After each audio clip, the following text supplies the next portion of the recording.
سرارای بارین و باران کازور لخلک نحیا درلو که بوراندن دم خو به کیف و خوشی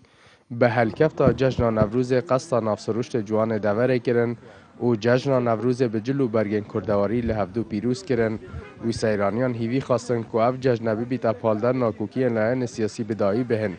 داکو او به کیف و خوشی بردامی بدن شادین خو خازمال هر چهار پارچت کردستانی اوه که ایگرتی بن همه حزبت حریم کردستانی ایگرتی بن ابلو که خینابان شهیدا بهتا پاراستن خینابان شهیدا خورایی را نچید که همی ایک دست ایک آخفتن دولت که کردی دام از این آلای دولت کردی لنف آلای دولت دنیای بهتا هلدان از جشن نوروز و سال کردی جشن نتوایی ملت کرش همی کرده که پیروزی هم هر جای کلی بیدن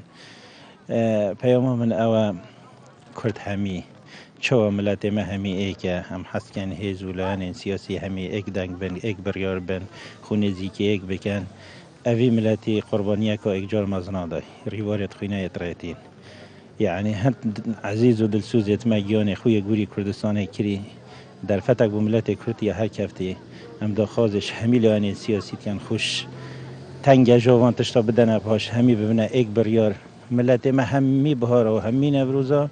جاوري بريار و مجدد گشت ان شاء الله.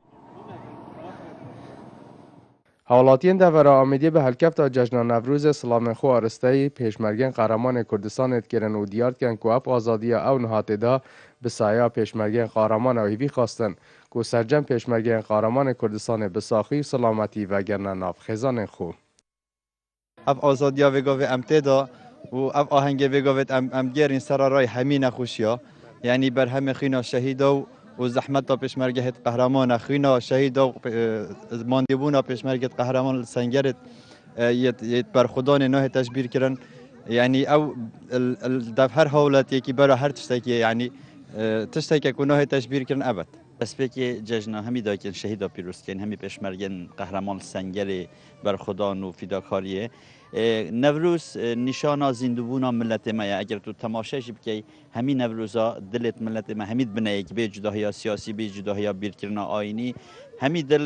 بنه یک بو یک ناف کو کردستانه اسی دارم و نوروزه دا نگهین تا نوروزا به سر بخویا کردستان چه بیتن دا خازم او وکی چاوا بو نوروزه همین ملت ما یک دل و یک پیام و یک جسته یکم بن بو در برینکرنج خوشیه ام هیوی دارین لاین سیاسی جی او یک دلیه او ویانه بوه ایک کو سر بخویا کردستان چه بیتن